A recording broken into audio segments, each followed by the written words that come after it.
বন্ধুরা সবাইকে স্বাগত এমপিএস2 ব্লগের একটি নতুন ভিডিওতে।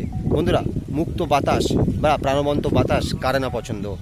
শহরের কোলাহল থেকে অনেক দূরে শান্তিতে কিছুটা সময় কাটাতে কারে না ভালো লাগে। ধরুন একটি গরমের বিকালে কলকাতার কোলাহল থেকে একটু দূরে এসে কিছুটা সময় কাটানো আপনজনের সাথে কেমন লাগবে? বন্ধুরা, চারিদিকে 40 ডিগ্রির ওপরে তাপমাত্রা। এই সময় কোনো জায়গায় ঘুরতে যাওয়ার স্বপ্ন দেখাটাও একটি অভিশাপের মতন। কিন্তু এই গরমেই আমি আপনাদের উপহার দিতে চলেছি এমন একটি বিকেল, যে বিকেলের অপেক্ষায় আপনারা বহুদিন ধরে আছেন। বন্ধুরা, কলকাতার একদম পাশে আজকে আমি আপনাদের নিয়ে যাব এমন একটি সুন্দর জায়গায়, যেখানে একটি বিকেলে আমি আপনাদের পরিবারকে দিতে চলেছি একটি সুন্দর এক্সপিরিয়েন্স। বন্ধুরা, সূর্য প্রায় অস্ত যায় আর সূর্য অস্ত তার হয়তো 10 থেকে 15 মিনিট বাকি রয়েছে। আর এই সন্ধ্যাতে আমি এখন এসে পৌঁছেছি হুগলির সবচেয়ে বড় যে মন্দির রয়েছে সেই মন্দির, যার নাম ব্রহ্মদত্ত ধাম। হাওড়া থেকে মাত্র 10 টাকা টিকিট কেটেছিলাম, আর গন্তব্য ছিল বারুইপুর রেলওয়ে স্টেশন। কড হাওড়া বর্ধমান লোকালের যে কোনো ট্রেন ধরে আপনি চলে আসতে পারেন এই বারুইপুর রেলওয়ে স্টেশনে। সেখান থেকে আমরা যাত্রা করব হুগলির সবচেয়ে বৃহত্তম মন্দির ব্রহ্মদত্ত ধামে। আর আমরা বিকেলের সময়টাকেই বেছে নিয়েছি। আর এই গরমে ব্রহ্মদত্ত ধামে একটা বিকেল কাটাতে আপনাদের যে কতটা সুন্দর লাগবে সেটা এই ভিডিওটা না দেখলে আপনারা বুঝতে পারবেন না। বন্ধুরা, আমরা যেহেতু ট্রেনে করে এসেছি, তাই এই ব্রহ্মদত্ত ধাম যেতে গেলে এই বারুইপাড়া যে স্টেশনটি আছে সেই বারুইপাড়া স্টেশন থেকে অটো নিয়ে আমাদের পৌঁছাতে হবে ব্রহ্মদত্ত ধামে। আপনি অটো টোটো যে কোনো কিছু নিতে পারেন।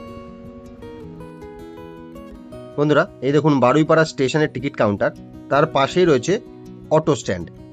এই অটো স্ট্যান্ড থেকে ব্রহ্মদত্ত ধাম যাওয়ার ভাড়া 20 টাকা। সময় লাগবে 10 মিনিটের মতন। এখান থেকে সবসময় অ্যাভেলেবেল অটো পাওয়া যায়। বন্ধুরা, বারুইপাড়া স্টেশন থেকে ব্রহ্মদত্ত ধামের ডিস্টেন্স মাত্র 3 কিলোমিটার। আর বাই রোডেও কিন্তু আপনি এই ব্রহ্মদত্ত ধাম আসতে পারেন। রাস্তা খুবই ভালো। সেকেন্ড হুগলি ব্রিজ কিংবা বালি ব্রিজ পার করে আপনারা ডানকুনি হয়ে পৌঁছতে পারেন এই ব্রহ্মদত্ত ধাম। বালি ব্রিজ থেকে ডিস্টেন্স হবে 20 কিলোমিটারের মতন। আর দেখুন রাস্তা কিন্তু খুবই সুন্দর। আর প্রথম দিকটা একটু যানজট থাকলেও 1 কিলোমিটার যাওয়ার পরই একদম পুরো রাস্তায় গ্রামীণ একটা ছোঁয়া কিন্তু আপনারা পেয়ে যাবেন। এই সুন্দর রাস্তার শোভা দেখতে দেখতে আমরা পৌঁছে গেলাম ব্রহ্মদত্ত ধামের একদম নিকটে। কিন্তু এই রাস্তার দুধারে গ্রামের সৌন্দর্য আর সবুজের সমারোহ আমাদের হাতছানি দিল। একটি বিকেলবেলা, আর সেই বিকেলবেলায় দক্ষিণা হাওয়ায় সুন্দর প্রাকৃতিক এই দৃশ্য এক কথায় অনবদ্য। বন্ধুরা, এই গরমে ব্রহ্মদত্ত ধাম সকালবেলা আপনারা আসবেন না, অবশ্যই বিকেলের দিকেই টার্গেট করবেন, কারণ বিকেলে এখানকার ওয়েদার এক কথায় অনবদ্য।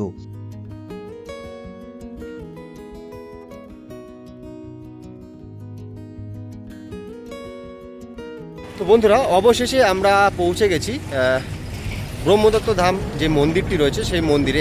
আমার পিছনে রয়েছে 31 নম্বর রাস্তা, এটি ফুরফুরা শরীফ থেকে শ্রীরামপুর পর্যন্ত গেছে। আর ঠিক ব্রহ্মদত্ত ধামের যে স্টপেজ আছে সেখানে আমরা নেমেছি। এখান থেকে হাঁটা পথে মাত্র 100 মিটার দূরে রয়েছে সেই হুগলির বিখ্যাত একটি মন্দির, যার নাম ব্রহ্মদত্ত ধাম। তো বন্ধুরা, যেমনটা বলেছিলাম, দেখুন চারিদিকে একদম গ্রাম্য পরিবেশ, দূর পর্যন্ত খালি মাঠ। আর এখান থেকে দেখা যাচ্ছে সেই ব্রহ্মদত্ত ধাম, যেটি কিন্তু খুবই ফেমাস একটি মন্দির। তো দেখুন, আমি একটু জুম করে আপনাদের দেখানোর চেষ্টা করছি। আমরা মন্দির প্রাঙ্গণে যাব, কিন্তু দূর থেকেও মন্দিরটি দেখতে কিন্তু খুব সুন্দর লাগছে। আর মন্দিরের চারিদিকে একটু পরিস্থিতিটা দেখুন, খুবই সুন্দর। আর কি সুন্দর হাওয়া দিচ্ছে দেখুন। গরমকালে আপনারা যদি বিকেলের দিকে এখানে আসেন, সত্যি খুবই মনোরম একটা ওয়েদার কিন্তু এখানে আপনি দেখতে পারেন। দেখুন পাশ থেকে একটি বড় পরীক্ষা মতন রয়েছে। আমার অনুমান যে মন্দিরের চারিপাশ থেকে এই পরীক্ষাটা হয়তো কাটাও রয়েছে। তো এই যে দেখুন একদম লাল রাস্তা, এই রাস্তা দিয়ে হেঁটে হেঁটে আমরা এখন পৌঁছাবো মন্দিরের দিকে। তো ওই দিকটা দেখুন আরও সুন্দর। চলুন মন্দিরের ভেতরে আমরা যাই। তো দেখুন মন্দিরের সামনের রাস্তাটাও কিন্তু খুবই সুন্দর। এখানে কোনো রকম পিকনিক বা ফিস্ট করা যায় না, সেটি লেখা রয়েছে। আর দেখুন ফাঁকা জায়গা থেকে মন্দিরটি দেখতে কিন্তু খুবই অসাধারণ লাগছে। আমি একটু জুম করে একটু দেখাই আপনাদের। দারুণ সুন্দর লাগছে। আর হাওয়াটা দেখুন বন্ধু, এই গরমের বিকেলে এই জায়গাটাতে এত সুন্দর হাওয়া দিচ্ছে সেটা আমি বলে বোঝাতে পারবো। রাস্তার একবার দেখুন, রাস্তার পাশেই সারিবদ্ধভাবে লাগানো রয়েছে লেম্বু গাছ। সেই গাছগুলো যদি এপাশ থেকে লাগানো থাকতো রাস্তাটা হয়তো আরও সুন্দর লাগতো। আর এপাশে দিগন্ত বিস্তৃত খালি জমি, আর দেখুন কত হাওয়া দিচ্ছে। বন্ধুরা, মন্দিরের সামনেই পার্কিং স্লট রয়েছে, আর যেই পার্কিং স্লটে কোনো টাকা চার্জ করা হয় না। দেখুন, এই সেই জায়গা, এটা হচ্ছে পার্কিং স্লট। আপনি যদি গাড়ি নিয়ে আসেন তবে এখানেই কিন্তু আপনি আপনার গাড়ি পার্কিং করতে পারবেন। তো আমরা যেহেতু একটু তাড়াতাড়ি চলে এসেছি তাই গাড়ির সংখ্যা কম, যত বিকেল হবে এখানে গাড়ির সংখ্যা তত বাড়বে, কারণ এই গরমে বিকেলবেলা এখানে প্রচুর লোক হয়। মন্দিরের সামনে বেশ কয়েকটি ছোট ছোট দোকান করা হয়েছে, আর এ পাশটায় দেখুন বেশ কিছু গাড়ি রয়েছে। দেখুন বেশ কিছু গাড়ি কিন্তু অলরেডি জমা হওয়া শুরু হয়েছে। দেখুন মন্দিরের সামনেই রয়েছে সুন্দর একটি চওড়া খালি জায়গা। এটি হলো হুগলির সর্ববৃহৎ মন্দির, যার নাম ব্রহ্মদত্ত ধাম। আর এই মন্দিরের একটি বিশেষত্ব হলো এখানে কোনো কিছুর জন্য কোনো টাকা লাগে না। দক্ষিণেশ্বর মন্দিরে যেমন পুজো দেওয়ার জন্য হোক বা কোনো কিছুর জন্য কোনো টাকা লাগে না, ঠিক তেমনি এই ব্রহ্মদত্ত ধামে আপনি যদি পুজো দেন, গাড়ি রাখেন কিংবা ভেতরে ছবি তোলেন, কোনো কিছুতে কোনো বাধা নেই। এমন একটি মন্দির যেখানে নির্বিঘ্নে আপনি পুজো দিতে পারবেন, নির্বিঘ্নে আপনি ঘুরতে পারবেন, আপনার কোনো প্রবলেম হবে না।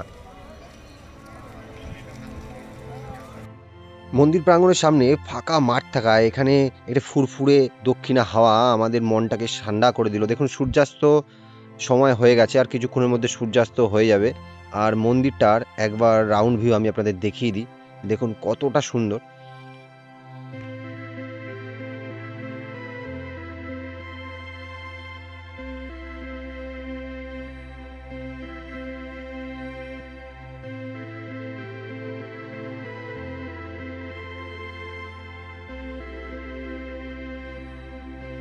বন্ধুরা, এই মন্দিরটা বাইরে থেকে যতটা সুন্দর, ভেতর থেকে আরও সুন্দর।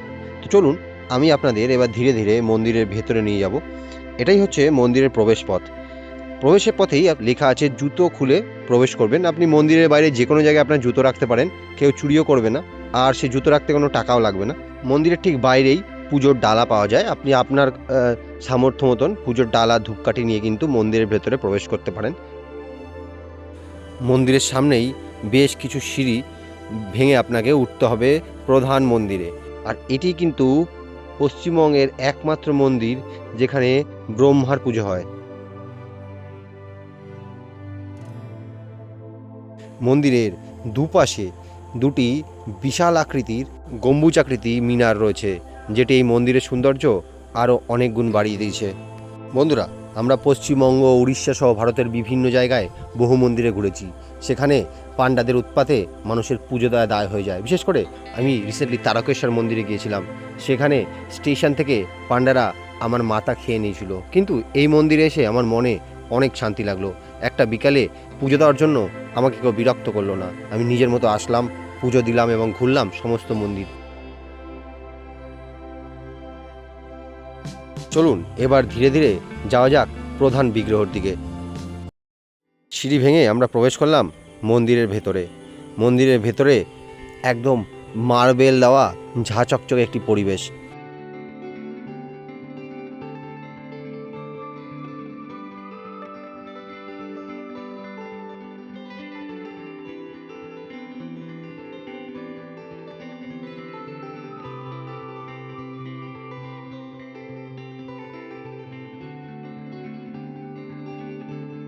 সামনেই রয়েছে একটি মূর্তি, যেখানে সবাই ছবি তুলতে ব্যস্ত, অর্থাৎ মন্দিরের ভেতরেও ছবি তোলাতে কোনো বারণ নেই।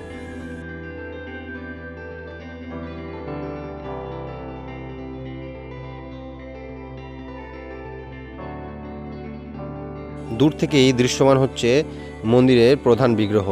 আমরা ধীরে ধীরে সেই বিগ্রহের দিকে এগিয়ে গেলাম। মন্দিরটিকে এত সুন্দর সাজানো হয়েছে যেটা মুখের ভাষায় প্রকাশ করা যাবে না। আপনি যদি এই মন্দিরে না আসেন, শুধুমাত্র ভিডিও দেখে এই সৌন্দর্য কিন্তু কোনোভাবেই উপলব্ধি করতে পারবেন না।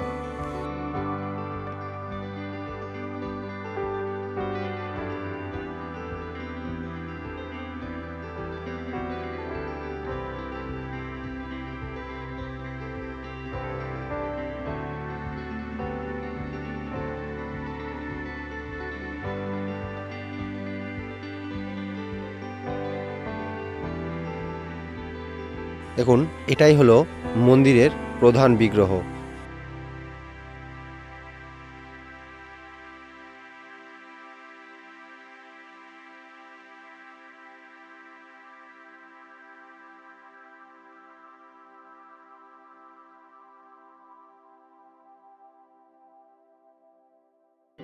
মন্দির থেকে বেরিয়ে একটু মন্দিরের পিছন দিকটা আপনারা ঘুরে আসতে পারেন, যেখানে একটি বিস্তীর্ণ ফাঁকা অঙ্গন আছে।